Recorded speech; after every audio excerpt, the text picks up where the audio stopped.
Bismillahirrahmanirrahim. Assalamualaikum warahmatullahi wabarakatuh. Nama saya Feni Rufaidah Solihah dengan NIM 12120300044 dari kelas Pendidikan Bahasa Arab 2B. Di sini saya akan mereview materi dari Sejarah Peradaban Islam dengan judul Saudi Pra-Islam atau Arab dahulu sebelum datangnya Islam. Pertama, geografi Arab pada waktu itu. Bangsa Arab menyebut tanah mereka sendiri dengan sebutan Jazirah Arab. Nah, Jazirah Arab terbagi atas dua bagian, yaitu bagian tengah dan untuk bagian tengah terdiri dari pegunungan dengan curah hujan yang sedikit. Penduduknya pun otomatis sedikit juga karena mereka sering mengembara, sehingga disebutlah mereka sebagai kaum pengembara. Kemudian bagian tepi ini ibarat pita yang melingkari Jazirah Arab. Jadi daerah-daerah jazirah yang mengelilingi sekitar Arab, sekitar bagian tengah itu sendiri, yang hanya dipertemukan antara Laut Merah dan Laut Hindia. Kemudian Jazirah Arab terbagi atas 5 daerah, yaitu Hijaz, Yaman, Tihamah, Najd, kemudian yang terakhir Yamamah. Kondisi Arab sebelum Islam atau pra-Islam memiliki sisi positif dan negatifnya. Di antara lain sisi positifnya ialah bangsa Arab ini tidak mudah dijajah. Bangsa Arab ini keras dan tidak mudah dijajah. Kemudian kejujuran mereka yang sangat kuat. Kemudian mereka sangat memuliakan tamunya alias murah hati. Mereka juga adil, terus bertetangga dengan baik, kesabarannya dan loyalitas. Sedangkan sisi negatifnya adalah mereka masih meminum khamar, berjudi, dan yang paling parah, mereka tidak memuliakan perempuan. Karena Islam belum datang pada zaman itu, maka mereka, penduduk Arab, banyak aliran seperti menyembah api, menyembah berhala, menyembah matahari. Karena pada saat itu mereka berada di masa jahiliyah itu tersendiri. Kemudian, kenapa Nabi Muhammad itu diutus di Jazirah Arab atau yaitu di Arab? Kenapa tidak di Indonesia atau di mana gitu? Karena pada saat itu kejahiliahan yang nyata adanya gitu.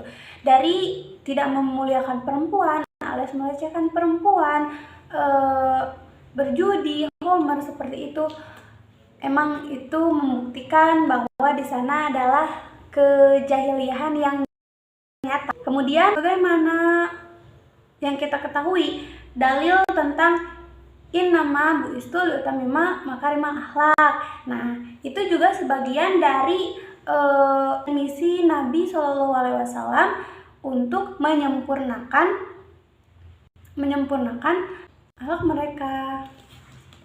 Kenapa di sana ditulisnya liutammima, untuk menyempurnakan? Karena memang dari awalnya pun di Arab itu sendiri tidak semuanya jahiliyah gitu. Ternyata banyak juga positifnya, banyak juga sisi positifnya.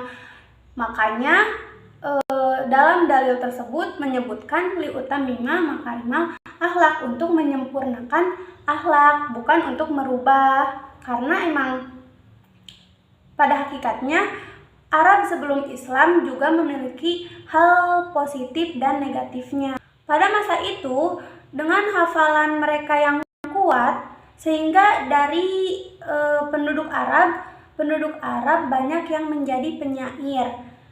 Nah, dan penyair itu sendiri memiliki kedudukan khusus waktu itu di Jazirah Arab, karena mereka membuat dan menghafal syair-syair itu untuk diwariskan, tidak ditulis tapi dihafal, untuk diwariskan kepada anak dan cucu mereka yang selanjutnya. Kemudian sedikit disinggung mengenai profil Nabi Muhammad SAW.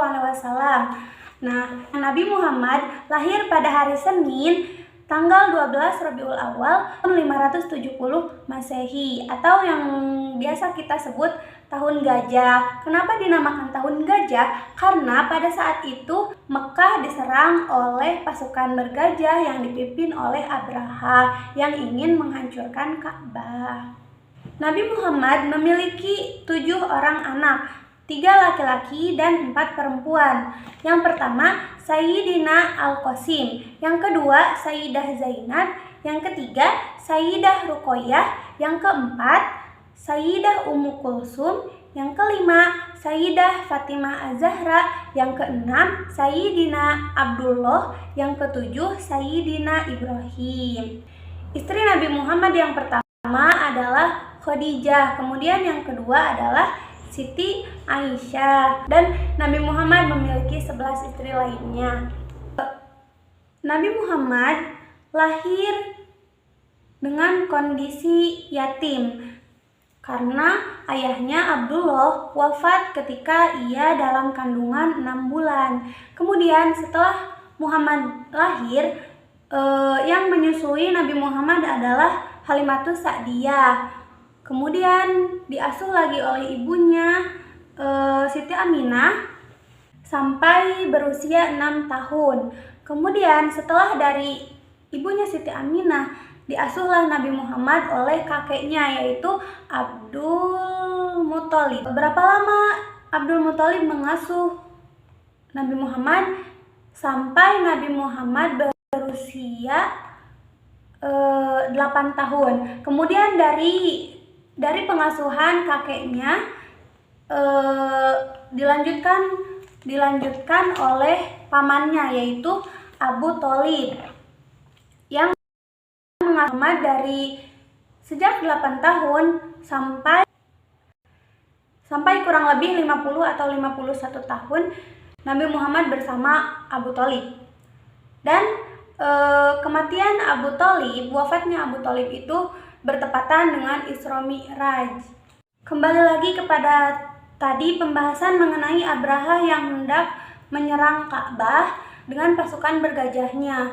Nah, di sana terbukti bahwa ketauhidan bangsa Arab itu dulu sangat kuat juga.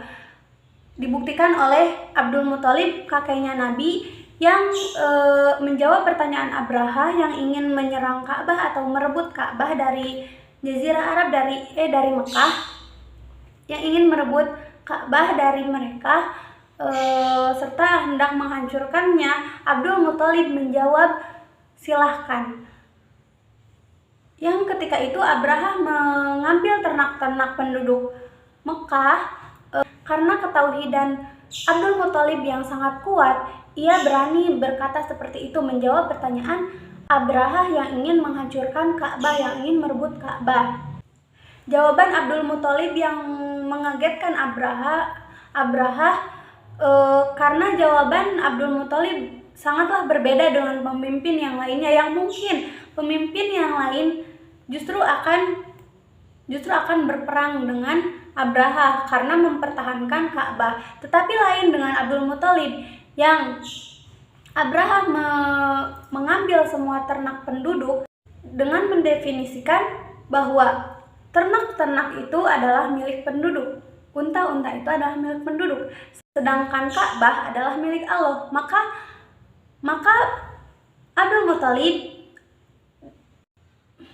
menyerahkan semuanya kepada Allah, saking bertauhidnya Abdul Muthalib. Dan Abdul Muthalib ini tidak pernah menyembah berhala. Kemudian penduduk-penduduk Mekah naik ke gunung untuk menyaksikan Abraha yang ingin menghancurkan Ka'bah. Tetapi dari sana turunlah pertolongan Allah dengan membuat si gajah-gajah itu berhenti, tidak ingin bergerak, dan memunculkan burung-burung ababil yang membawa batu yang panas, batu dari neraka yang menyerang pasukan Abraha. Kemudian turunlah surat Al-Fil. Mungkin dicukupkan review materi pertama ini. Wallahu muwaffiq ila aqwamit thoriq. Wassalamualaikum warahmatullahi wabarakatuh.